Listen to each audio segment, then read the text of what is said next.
RCR presenta Integrando Perú. Análisis, entrevistas y propuestas para contribuir al desarrollo del país. Bienvenidos. Saludos amigos. Hoy estamos con Gustavo Guerra García, profesor universitario y jefe de plan de gobierno de Venceremos. Él tiene una trayectoria en la función pública, ha sido viceministro de Economía. De Hacienda, en el MEF. Y bueno, vamos a empezar calentando motores. Este problema que estamos viendo de absoluta precariedad, donde está involucrado el Ministerio de Economía y Finanzas, viene desde la época del presidente Castillo, cuando ustedes salieron. Es decir, empezó una pérdida muy grande de institucionalidad y ha sido continuado con el gobierno de Dina y ahora Gerib y finalmente la nueva persona, nuevo congresista encargado de la presidencia. Me refiero, por ejemplo, a un hecho objetivo. Hay muchos proyectos que se aprueban en el Congreso que están desfinanciados. Ya el Ministerio de Economía ya no es filtro. Ahora simplemente, como me dijo alguna vez un funcionario del MEF, si hay plata se le da, si no, no se les da. O sea, hemos llegado a un nivel de anarquía. A ver, bueno, primero muchas gracias Pedro por la invitación a tu programa, encantado de estar acá. A ver, comencemos con lo último, ¿no? Cuando yo fui viceministro de Hacienda, ya había un problema previo, aún en el gobierno anterior, previo a Pedro Castillo, de un desfase total entre lo que se llama la asignación presupuestal multianual a 3 años que prepara la Dirección General de Presupuesto Público y lo que es la programación multianual de inversiones, ¿no? Donde están la cartera de proyectos que supuestamente se debe ejecutar. Entonces, si tú en ese momento mirabas, digamos, cuántos proyectos estaban en ejecución, el valor de esa cartera, el primer día que yo fui viceministro de Hacienda, porque esa fue la primera pregunta que hice, era 146.000 millones de soles. Y en ese entonces el presupuesto anual era más o menos de 45.000. Es decir, necesitaríamos 3 años para ejecutar la cartera que ya estaba en ejecución. Por eso nosotros pusimos un freno a los proyectos nuevos, para poder evitar la paralización de obras cuando tienes demasiados proyectos en ejecución y el presupuesto no alcanza para ejecutar todos. Este proceso, que se exacerbó desde el 2017 y gradualmente se ha ido acentuando, a hoy día se mantiene con más fuerza, digamos, porque el MEF ha perdido poder para tomar estas políticas de freno sobre los proyectos nuevos cuando corresponde tomarlas, como cuando fue en mi caso. Nosotros taponeamos muchísimos proyectos nuevos porque sabíamos que todo proyecto nuevo que entraba iba a tener un impacto sobre la desfinanciación de obras que estaban en ejecución. Y eso la verdad es que no tiene mucho sentido, ¿no? Por eso nosotros batimos un récord de ejecución en inversión pública, porque básicamente evitamos meter proyectos nuevos y tratamos de ejecutar lo que ya se tenía, porque con lo que ya se tenía teníamos 4 años por delante para ejecutar.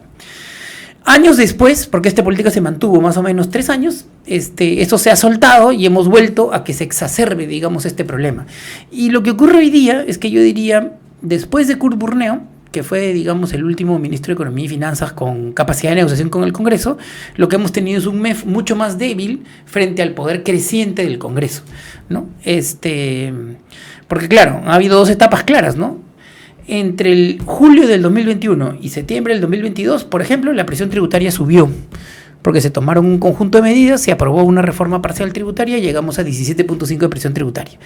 Desde el gobierno de Dina Boluarte hasta el gobierno de Gerib, lo que ha habido es un montón de exoneraciones tributarias por un MEF que se debilita y un Congreso que, respaldado por una sentencia inconstitucional, en mi opinión, del Tribunal Constitucional, nos ha costado exoneraciones por 27.000 millones de soles. Entonces, lo que ha ocurrido es que, yo diría, en el caso económico, de post-Kurt Burneo hasta ahora, digamos, un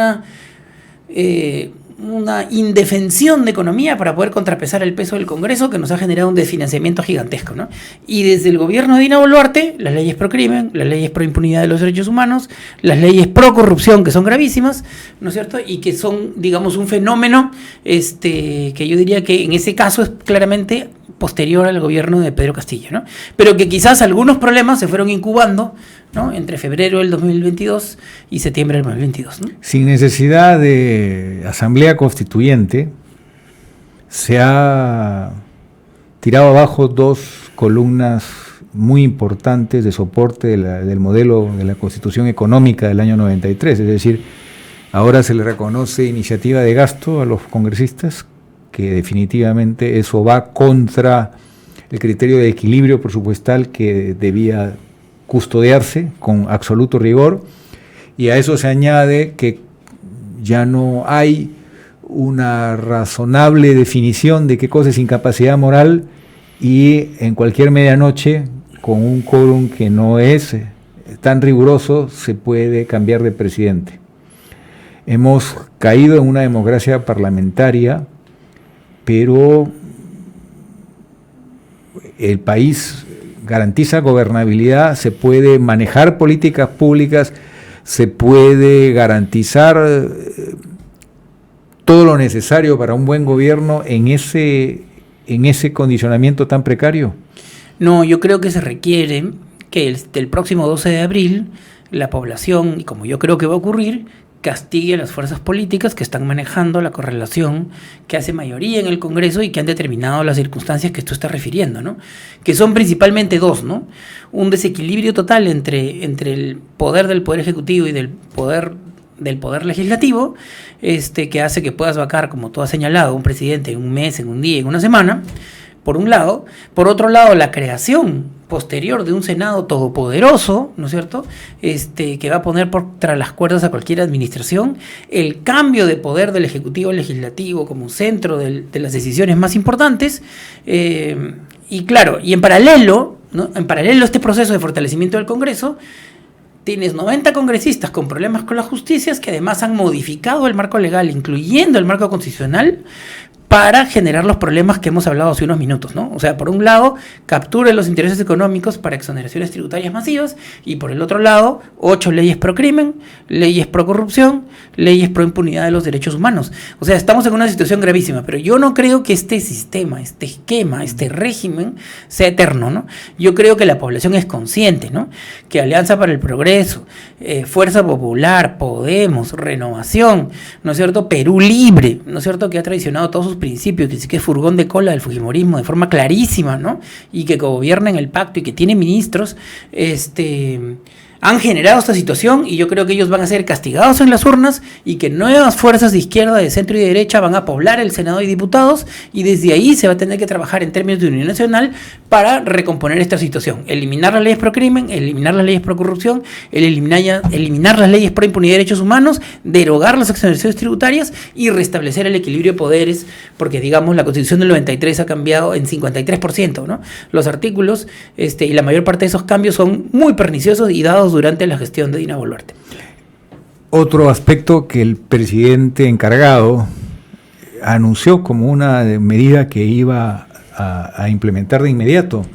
Este Congreso le ha reconocido una pensión al maestro cesante de 3.500 soles, más allá de la justicia del reclamo.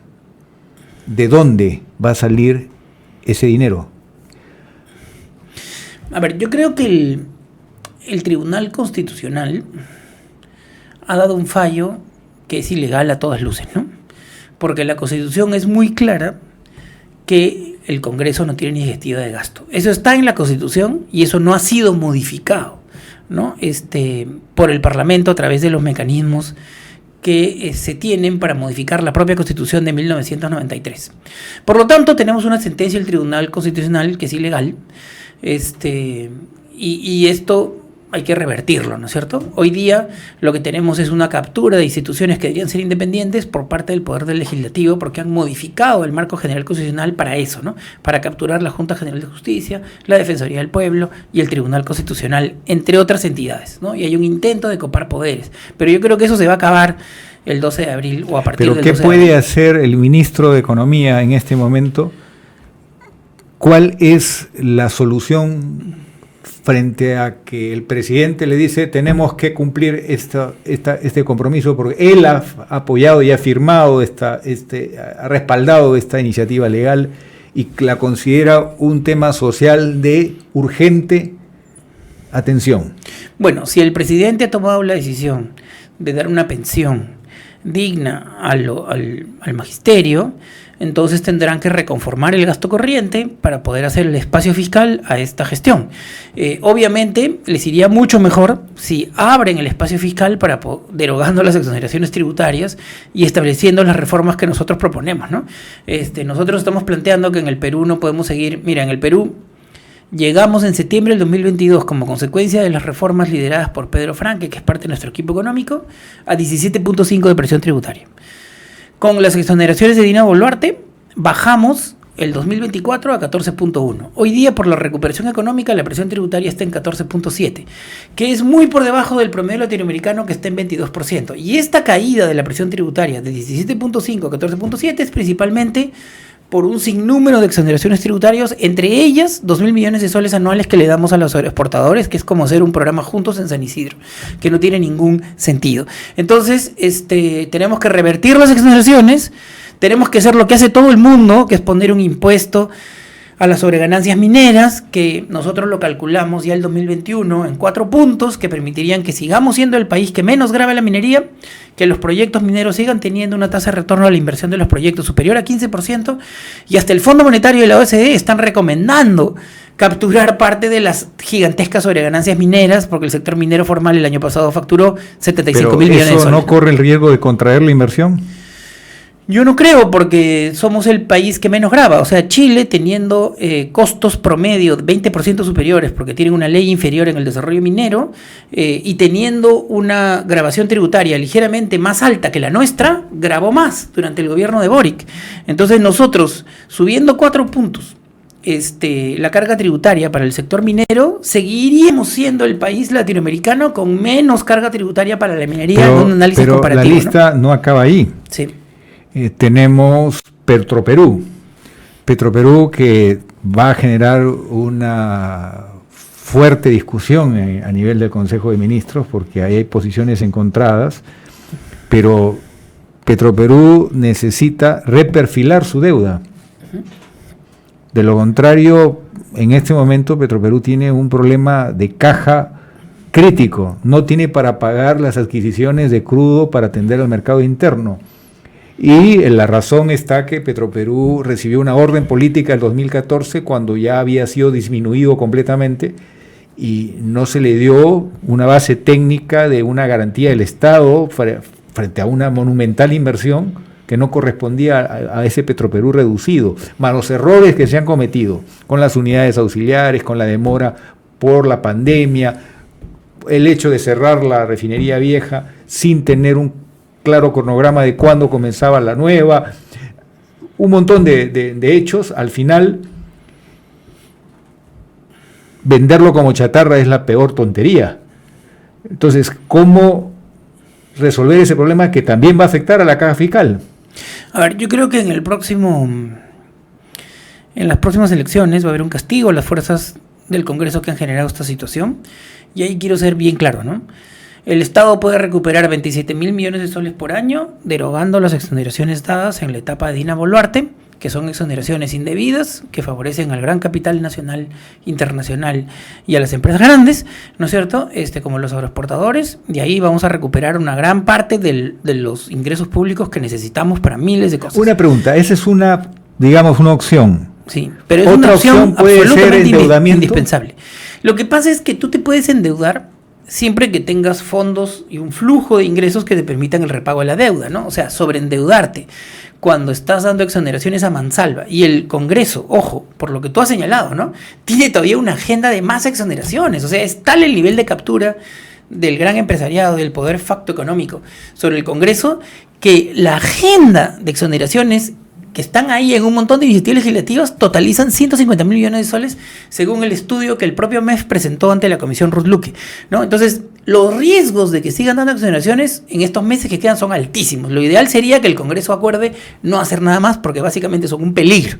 Son un peligro por el lado de recortar ingresos y por el lado de generar gastos discutibles que deberían estar a cargo del Poder Ejecutivo. Y la otra medida es, si pones un impuesto a las sobreganancias mineras y lo pones como lo diseñamos en el 2021, siguiendo las recomendaciones de la OCDE y el Fondo Monetario, porque ahí están los reportes, puedes recaudar tranquilamente 8.750 millones más. Entonces que ahí tendrías 35.000 millones adicionales. Pero la lista no termina ahí. Estamos frente a otro problema. El Perú ha perdido capacidad disuasiva en su poder aéreo, por mencionar un tema específico. Acabamos de ver que me parece que son 7 niños han fallecido porque la Fuerza Aérea hace malabares para movilizarse en situaciones de emergencia como las que está viviendo Arequipa, como está viviendo el norte, y que ahora se amenaza con ir a julio con este problema del Niño. Y lo hemos visto hace unos meses con los incendios forestales. El único helicóptero que era operativo era el de la Fuerza Aérea. Y el Perú necesita tener condiciones de seguridad. Entonces, ¿cómo resolvemos eso, que también es una suma importante? Sí, eso también es importante, y claro, antes de comprar nuevos aviones tendríamos que tener una capacidad de mantenimiento y de operatividad de lo que tenemos, ¿no? Del parque de aeronaves y del parque de todos los vehículos motorizados que requiere el Comando Conjunto para colaborar con Defensa Civil en estas circunstancias. Y quiero volver al tema de Petroperú también, ¿no? Porque quiero dejar sentada claramente la posición de venceremos, ¿no? Como tú has dicho, sería criminal tupacaramelizar Petroperú para malvenderla y privatizarla inadecuadamente, ¿no? Y tener que asumir la cuantiosa deuda de los bonistas, que son 3.000 millones de dólares. Dejar que quiebre Petroperú, no facilitando su capital de trabajo, también sería fatal por la razón que acabas de señalar, y también porque la desaparición de Petroperú nos llevaría a un oligopolio de 3 actores, ¿no?, que generarían una elevación del precio de los combustibles, porque obviamente si ya tenemos un duopolio mayorista, que era principalmente entre Repsol y Petroperú, ahora tener 3 operadores privados con el nuevo que se ha incorporado en el negocio de almacenes, significaría una elevación de los precios de los combustibles en promedio, porque en el Perú no hay fijación tarifaria, y una elevación significativa sobre todo en los lugares más alejados, donde Perú mantiene un precio accesible para la población. Entonces, la verdad es que estamos en una situación en la cual lo que hay que preguntarse es ¿por qué los medios de comunicación y las comisiones investigadoras del Congreso y la Contraloría no responden por qué no funciona bien la planta de Flexicoque que le daba valor agregado a la refinería de Talara? ¿Y por qué Guayo Paredes tuvo que adelantarse y apresurarse en cerrar la refinería vieja que nos daba 350 millones de dólares de flujo descontado de caja, ¿no? Con lo cual podrían estar pagando la deuda que hoy día tienen y no tener los problemas que se tienen. Entonces, nadie ha respondido estas 2 preguntas elementales. Entonces, lo que el gobierno de Venceremos va a hacer es corregir en los primeros 6 meses o en el primer año los problemas que hayan en la planta de Flexicoque para que todo el valor que se debe generar sobre la producción y venta de 95.000 barriles se dé, que Petroperú recupere su posición de mercado y vuelva a tener utilidades como las ha tenido la mayor parte del tiempo, porque aquí los medios de comunicación de la derecha lo que quieren ocultar es que si miras la época de Velasco y las épocas actuales, salvo este periodo y algún momento en la crisis financiera internacional y en la crisis del COVID, la mayor parte de los años por Perú ha reportado cuantiosas utilidades salariales, aparte de que la venta de activos no le llegó en ningún caso a los ingresos de Petroperú, ¿no? Gustavo, hablemos de un escenario realista. ¿Qué pasa si ustedes logran participar en el nuevo Congreso, pero nadie tiene mayoría? ¿Tendremos una izquierda responsable, una derecha responsable, un centro responsable, y habrá capacidad de un acuerdo serio, transparente, que todo el Perú lo conozca, no lo que estamos viendo hoy, por defender las condiciones de gobernabilidad? A ver, yo soy optimista al respecto de ese punto, ¿no? Yo no creo que la población del Perú sea tonta, ¿no? Yo no creo que un Congreso que solo tiene una aprobación de 8, 6, 5% y que todo el mundo sabe que está liderado por la señora K y por la alianza de partidos que ya mencionamos, ¿no? Fuerza Popular, Podemos, Alianza para el Progreso, Perú Libre, Renovación, Somos Perú y Acción Popular, ¿no es cierto? La gente vaya a votar por ellos porque nos gusta que haya leyes pro crimen, nos gusta que se exacerben el negocio de la extorsión, ¿no es cierto? Nos gusta que aumente la corrupción corrupción y nos gusta defender a congresistas que tienen problemas con la justicia. Yo la verdad es que ellos van a ser castigados. Y por lo tanto, son nuevas fuerzas de derecha y de izquierda las que van a poblar el Senado de Diputados. Yo estoy convencido de eso. Creo que nosotros tenemos una opción en ese escenario porque no hay muchas fuerzas de izquierda. Creo que ya seamos nosotros u otro, la izquierda va a participar responsablemente porque está claro, ¿no es cierto?, que hay un consenso pero en el escenario de que nadie tenga mayoría para procesar decisiones de acuerdo a su plan de gobierno, hay que ser absolutamente realista. Puede darse la necesidad de un acuerdo como no hemos visto hace muchos años en el país, de los pocos que se lograron en algún momento como la Asamblea Constituyente. Sí, claro. La pregunta es, ¿existe voluntad política? Estamos hablando con una persona que tiene una amplia formación tecnocrática, que es de lo más calificado de profesionales de la izquierda peruana. ¿Están dispuestos a ceder y a llegar a un punto de acuerdo mínimo? A ver, venceremos si ganamos las elecciones, o si las perdemos, vamos a proponer que se le consulte a la población a través de un referéndum para ir a una reforma constitucional y establecer un marco de gobierno. Y ahí resolver gran parte de las barbaridades que se han hecho para generar un desequilibrio entre el Ejecutivo y el Legislativo, crear un Senado todopoderoso y un presidente que lo puedes vacar en un día, en una semana o en un mes. Nosotros pensamos que la actual inestabilidad generada por las reglas de juego, causadas por el cambio constitucional promovido por la señora K, ¿no es cierto?, no es sostenible, porque el país no es sostenible en estas condiciones, y por lo tanto buscaremos un acuerdo con las bancadas para sacar adelante un referéndum y para sacar adelante una asamblea constituyente que nos dé un nuevo marco de gobierno con las nuevas fuerzas de izquierda, derecha y centro que pueblen. Pero hay otro camino más rápido, Congreso, ¿no?, y que puede ser más eficiente. A través de cambios legislativos, en doble legislatura. Cambios constitucionales realizados por el propio nuevo Congreso, corrigiendo y desarmando estos cambios que ha hecho este Congreso, que lamentablemente ha perforado la Constitución. A ver, nuestra propuesta más importante es ir a una asamblea constituyente y hacer tener un nuevo marco de gobierno. Nosotros pensamos que porque una constituyente suena una opción teórica razonable, pero paraliza un país. Y el Perú tiene indicadores hoy y hay un problema geopolítico global, ha cambiado el escenario global, y ya no podemos darnos el lujo de parar el país. Sí, yo no estoy de acuerdo con eso. Con lo cual no quiero decir que tú no seas portador de parte de la verdad, ¿no? Yo creo que en este momento de altísima desafección política se requiere una discusión de un nuevo pacto social a través de una asamblea constituyente. Esa es una convicción que nosotros tenemos, y cuando tú miras las encuestas, el porcentaje de la población que ha ido ganándose a la causa de una nueva constitución, sobre todo por los desastres de las últimas modificaciones constitucionales, ¿no? Porque claro, la constitución lo que te genera es, te airea pues una discusión sobre un nuevo marco de gobierno y sobre las reglas de un pacto social en la sociedad. Entonces a mí me parece que lo más sano que hay es que primero se le consulte al pueblo a través de referéndum si quiere o no una asamblea constituyente.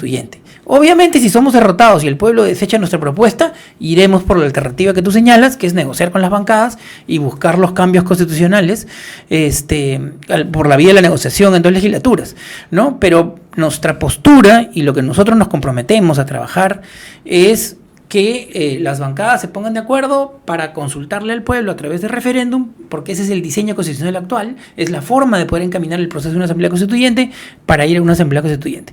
Si el pueblo rechaza nuestra propuesta, perderemos en democracia y iremos por un camino como el que tú señalas, pero para nosotros esa es una segunda opción que no es la prioridad de nuestra acción política. Otro tema que es importante, ya hay un costo, que es una gran injusticia social evidentemente, pero ya hay un costo de un porcentaje de la población joven condenada a no poder desarrollarse como seres humanos plenamente. O sea, gente que ha nacido con problemas de desnutrición y anemia, y al no haber recibido la atención y el alimento saludable, el agua limpia, las condiciones necesarias, ya son personas limitadas.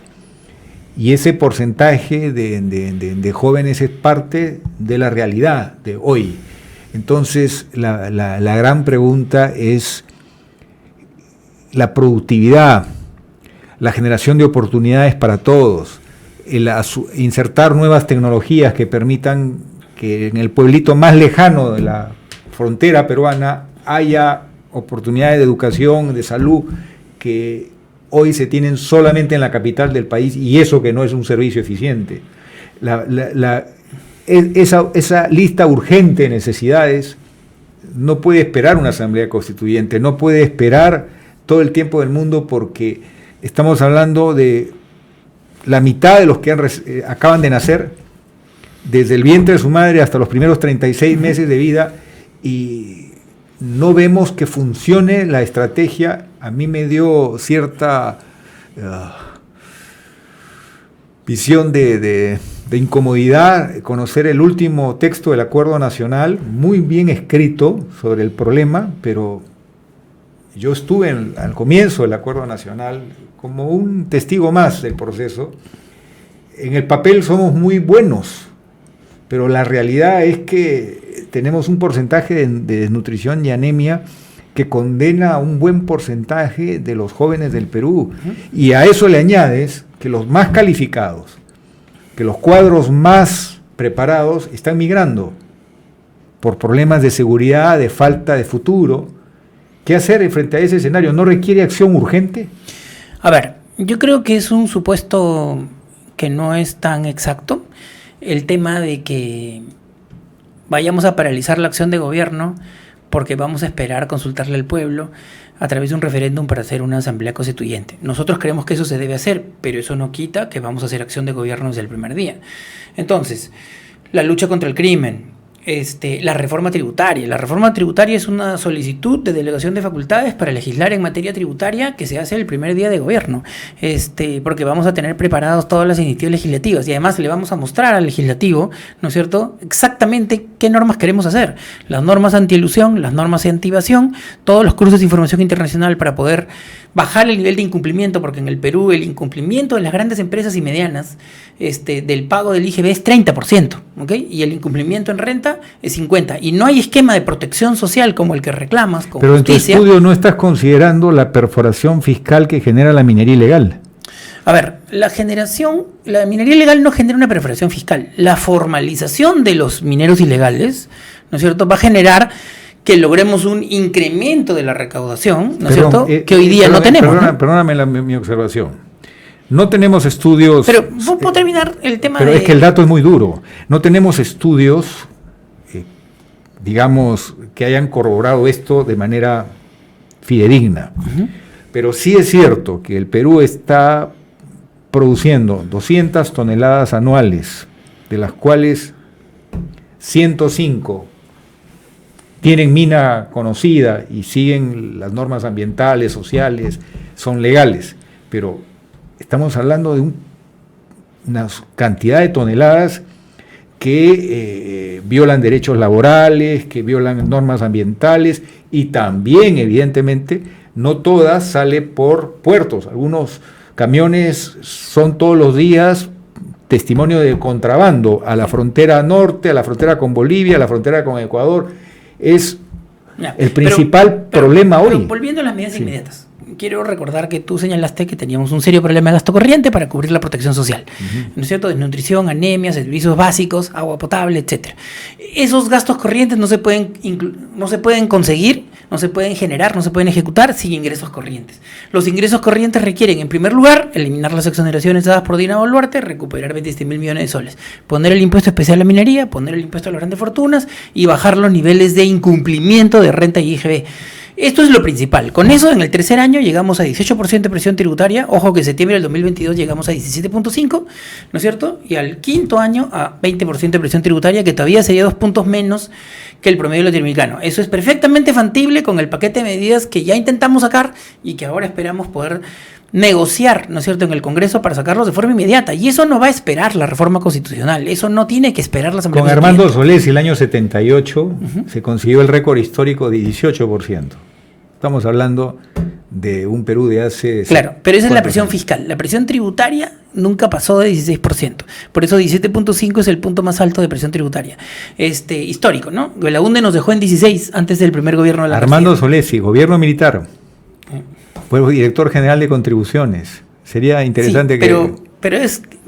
A ver, yo enseño finanzas públicas y siempre estoy viendo los datos. O sea, la presión fiscal es todos los ingresos públicos. Sí, te doy la razón. Sí llegaron a 18 en el gobierno militar con Pero la presión tributaria, o sea, solo la parte de ingresos tributarios, en realidad llegó a su pico con Belaúnde al final de su segundo gobierno con 16%, luego la hiperinflación de Alan la evaporó a 11%, ¿no? Y se ha venido recuperando con zigzags, ¿no es cierto? Y nosotros, claro, queremos dar una solución definitiva a ese problema. Y eso no espera, porque la pobreza no espera, porque la protección social es indispensable, ¿no?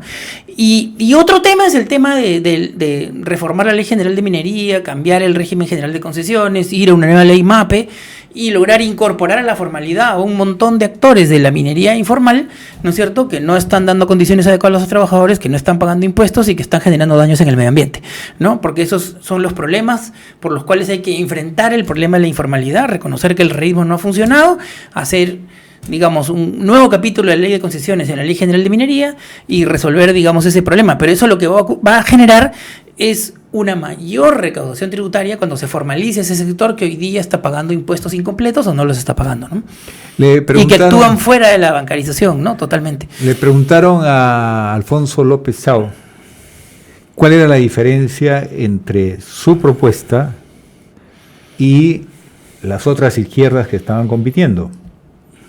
Él sostuvo que la diferencia fundamental es que él plantea hacer una revolución burguesa, una revolución capitalista en el Perú, que no es un tema de clases, sino es un tema de una estrategia nacional, una especie de frente de grupos y clases hacia una revolución industrial que haga que el Perú logre ingresos y logre productividad y logre generación de mercado como no ha podido antes.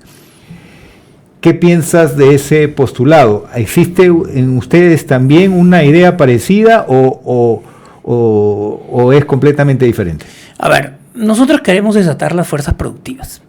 La definición de Alfonso López Chao es un juego de palabras, ¿no? No es una definición. Nosotros no queremos un modelo neoliberal, queremos un modelo neoestructural, como practica la mayor parte de países OCDE, como practican los brasileros, la Unión Europea, Chile, etcétera, que lo que quieren es transformación productiva con equidad. Tener políticas activas, no solo en los sectores primarios, ¿no es cierto? Porque hoy día, digamos, ¿qué le hemos dado a la exportación? Exoneración de renta de 30 a 15, pagar menos en salud y súper flexibilización en el contrato laboral, con lo cual los trabajadores de la agroexportación ganan 30% menos que el 2018. Ya, ese es el gran modelo de desarrollo de la agroexportación. ¿Y López Chao qué dice respecto de eso? Nada. Para él no hay ninguna injusticia, no hay ningún problema, no quiere tocar los intereses del capital. Y cuando hablamos de la minería, igual, la minería tiene deducción anticipada del IGB, depreciación acelerada, drawback. Está bien, son medidas promocionales importantes, pero en todo el mundo, cuando los precios del cobre y el oro están por las nubes, como ocurre hoy día, que han subido 6 veces, 15 veces, 20 veces, respecto a niveles que ya eran altísimos el 2011, ¿no es cierto? Estamos por encima del superciclo de las materias primas y este año han subido más los precios de los minerales y va a seguir este problema porque la oferta es menos elástica o menos adaptable que la demanda. ¿Por qué el Perú no crece como creció en el ciclo expansivo del 2003 al 2013? 9-10% anual, crece con las justas 3 y fracción, cuando tenemos mejores precios que los que tuvimos en el ciclo expansivo que hizo que el presupuesto de la República alcanzara niveles no vistos antes. Claro, porque tenemos un desastre de administración, ¿no es cierto?, en la cual en el año, por ejemplo, el 2023, batimos récord. Ahora estamos más altos que en el 2023, pero en el 2023 batimos récord de precios internacionales y tuvimos recesión. ¿Por qué fue la recesión? Porque dejamos que el mercado interno se achique. ¿Por qué se achicó? Porque subieron los precios de los combustibles, subieron los precios de los alimentos, más o menos en 8%, y cayó la demanda agregada. Los salarios reales cayeron, el poder adquisitivo bajó, y por eso la recesión del 2023 es una recesión del sector interno. Por eso nosotros estamos planteando un conjunto de medidas para reactivar aquellos sectores, ¿no es cierto?, que fueron fuertemente dañados por el COVID-19 y por la recesión del 2023. En la recesión del 2023 estábamos en un escenario de precios internacionales favorables como lo estamos ahora. ¿Pero por qué no se está aprovechando? Porque a diferencia de todo el mundo, nadie le está pidiendo, digamos, a ver, en todo el mundo, cuando los precios de los minerales como el oro y el cobre suben por un fenómeno internacional y no por un aumento de la productividad de las empresas mineras, el Estado toma decisiones para capturar parte de esas ganancias. El único país fuerte en lo minero. Que no hace eso, somos nosotros. Lo ha hecho Chile, lo ha hecho Angola, Ahora, lo han hecho pero todos. ¿es cierto o no es cierto Y eso que el 30% debe financiar la industrialización? El 30% de empresas, las más modernas, las vinculadas a la exportación, que tienen un muy competitivo nivel de productividad, sostienen al resto del país? ¿Es cierto o no? Depende de cómo lo quieras ver. Es cierto que la minería tiene una gigantesca contribución al fisco, ¿no es cierto?, a los ingresos tributarios, y también tiene una importante contribución a las exportaciones. También es cierto que, salvo el 2023, en los años previos, cuando hemos tenido términos de intercambio favorables para la anchoveta, para los productos de exportación en general, para la industria y también para los minerales, lo que hemos tenido es un crecimiento interno importante, como ocurrió en el segundo gobierno de Alan García, que fue bastante mejor que el primero. En términos económicos. Fue ¿no? el día y la noche, ¿no? Fue bastante mejor que el primero en términos económicos, ¿no?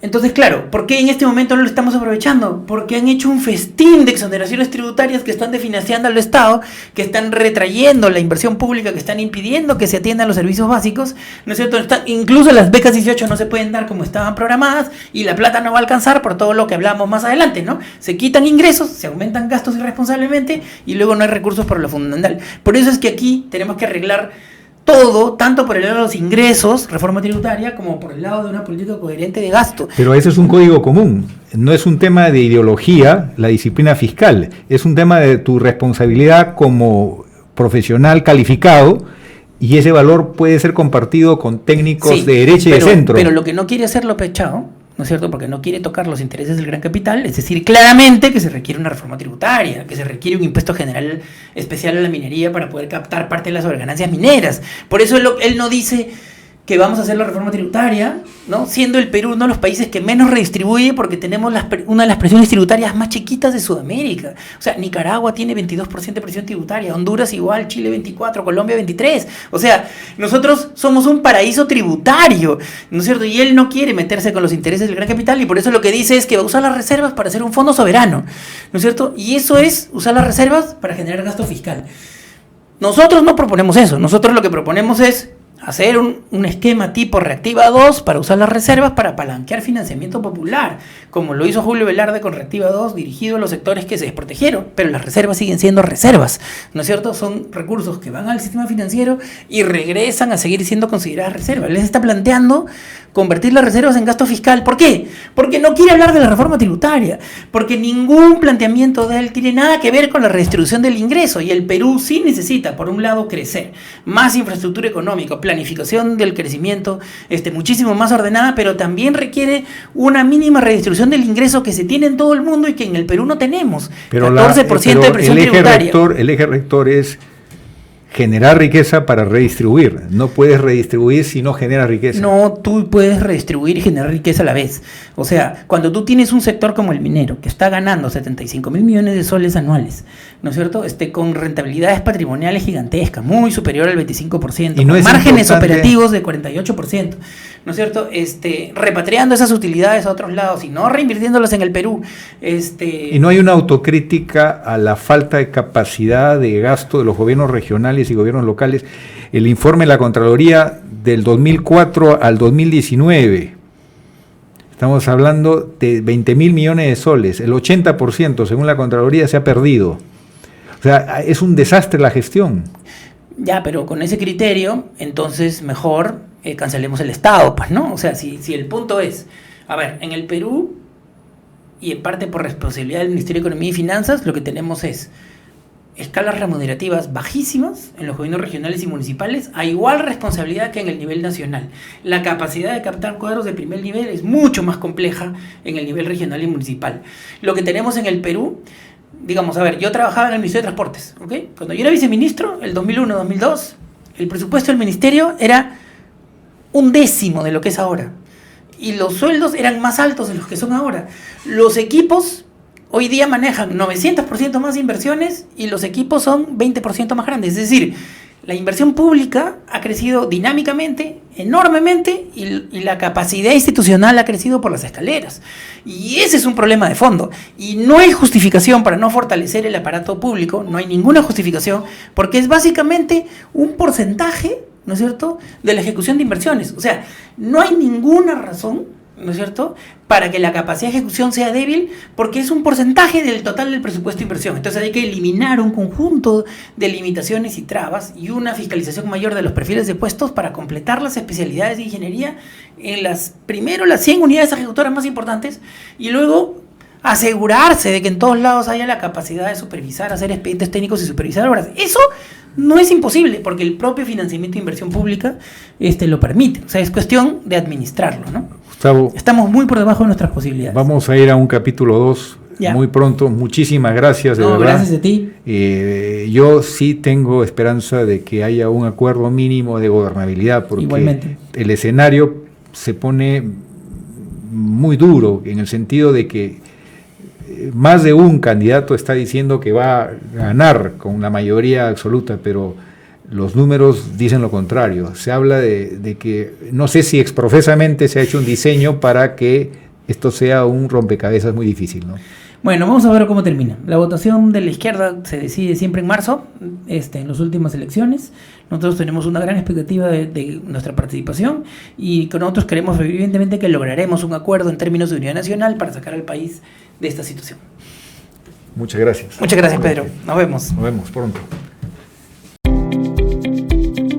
Hemos presentado Integrando Perú. Retornamos en nuestra próxima edición con más entrevistas y el análisis para contribuir al desarrollo de nuestro país.